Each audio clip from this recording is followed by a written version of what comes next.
Hello, আজকে রবিবার। আজকে ঝিনুকের রান্নাঘরে একটা স্পেশাল ডিশ তৈরি হচ্ছে, কলকাতা স্টাইল চিকেন বিরিয়ানি। তাই প্রথমেই আমি মাঝারি সাইজের আলুগুলোকে খোসা ছাড়িয়ে রেখেছি আর টুথপিন দিয়ে ফুটো করে রেখেছি। পেঁয়াজ, আদা, লঙ্কা আর রসুনকে একসাথে পেস্ট করে রাখলাম। আর একটা জায়গায় জয়িত্রী, জায়ফল, লবঙ্গ, দারচিনি, এলাচ, একটু গোলাপের পাপড়িকে একসাথে গুঁড়ো করে রেখেছি। এখন তেল গরম হয়ে আসলে ওর মধ্যে পেঁয়াজগুলোকে দিয়ে ভালো করে বেরেস্তা বানিয়ে নেব। বেরেস্তা বানানোর সময় আমি পেঁয়াজে কোনো রকম নুন ব্যবহার করিনি। নুন ব্যবহার করলে পেঁয়াজের বেরেস্তাটা ভালো হয় না।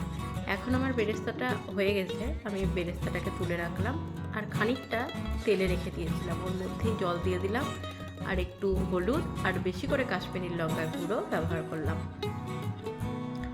এখানে আমি কোনো রকম ফুড কালার ব্যবহার করিনি, ওই জন্যই কাশ্মীরি লঙ্কার গুঁড়োটা এখানে বেশি ব্যবহার করেছি। তারপর এই জলটাকে ভালো করে মিশিয়ে যখন ফুটে আসবে ওর মধ্যে আমি আলুগুলোকে অ্যাড করে দেব। আলুগুলোকে টুথপিন দিয়ে এই কারণেই ফুটো করে রেখেছিলাম যাতে এই রোগান জুসটা ভালো মধ্যে আলুর মধ্যে ঢুকে যায়। এখন আমি এর মধ্যে পরিমাণ মতো নুনও ব্যবহার করে দিয়েছি। এখন আলুগুলোকে দিয়ে ঢাকা দিয়ে দিলাম। আলুগুলো এখন আমার মোটামুটি সেদ্ধ হয়ে এসছে। এখন আমি এটাকে তুলে রাখবো। আর এই রোগান জুসটার মধ্যেই আমি আগে যে পেঁয়াজ রসুন আদার পেস্টটা করে রেখেছিলাম ওইটাকে ছেঁকে নিয়ে শুধু জলটাকে এখানে ব্যবহার করলাম। আর এর মধ্যেই আমি একটু কেওড়ার জল আর গোলাপ জল ব্যবহার করেছি।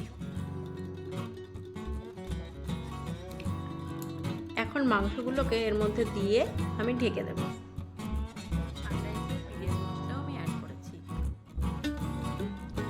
যতক্ষণ মাংসটা এখানে হবে তার পাশে আমি বিরিয়ানির ভাতটাও রেডি করে নেব। সেই জন্য হাঁড়িতে আমি আগে থেকেই জল বসিয়ে রেখেছি আর জলের মধ্যে তেজপাতা, এলাচ, লবঙ্গ, দারচিনি, একটু সাদা তেল আর খানিকটা নুন ব্যবহার করেছি। এখন আমার জলটা ফুটে এসছে, এর মধ্যেই আমি চালগুলোকে ব্যবহার করব। এই যে বিরিয়ানির চালটা এটা আমি আগে থেকে ভিজিয়ে রেখেছিলাম। এখন মাংসও রেডি হয়ে গেছে আর ভাতও প্রায় সেদ্ধ হয়ে এসছে। এখন আমি একটা জায়গাতে দুধ গরম করে তার মধ্যে বেশি করে কেশর দিয়ে ভিজিয়ে রাখলাম আর এর মধ্যেই আমি মিঠা আতরটাও ব্যবহার করেছি। এখন আমার সব কিছুই রেডি হয়ে গেছে। এখন আমি একটা বড় জায়গায় একটা গামলা ব্যবহার করেছি, এখানে ওর মধ্যেই একটু ঘি মাখিয়ে তার মধ্যে প্রথমে রোগান জুসটা দিয়ে দিলাম।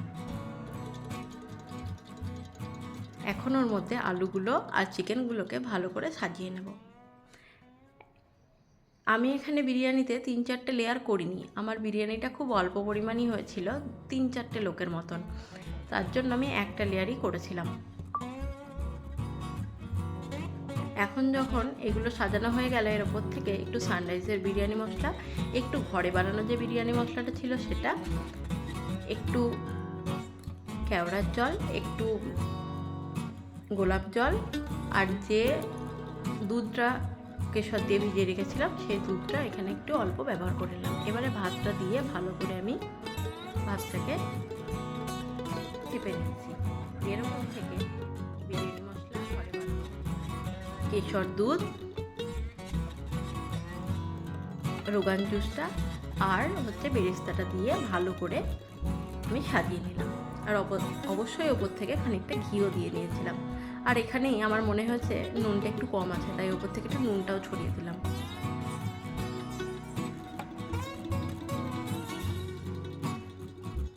আপনারা দেখে বুঝতে পারছেন লেয়ারিংয়ের সময়তেই বিরিয়ানিটা কত সুন্দর দেখতে লাগছে।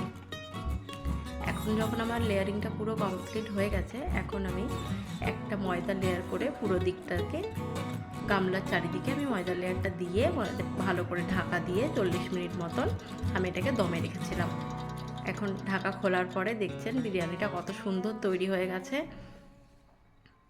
বিরিয়ানিটা দেখতে যতটাই সুন্দর হয়েছে খেতেও ততটাই সুন্দর হয়েছিল। আপনারাও বাড়িতে এইভাবেই একদিন বিরিয়ানি বানিয়ে দেখুন। আর বিরিয়ানি বানিয়ে খেয়ে কেমন লাগলো আমার এই রেসিপিটা অবশ্যই কমেন্ট করবেন। এখানে বিরিয়ানির ভাতটা কতটা ঝরঝরে হয়েছে সেটা আপনারা দেখেই বুঝতে পারছেন। বিরিয়ানির ভাত যতটা ঝরঝরে হয়েছিল, চিকেন আর আলুটা সেইভাবেই খুব সুন্দর সেদ্ধ হয়েছিল। আমার এই রেসিপিটা আপনাদের কেমন লাগলো অবশ্যই কমেন্ট করে জানাবেন। আর আমার এই রেসিপিগুলো ভালো লাগলে like, share, comment and subscribe করে দেবেন। Thank you.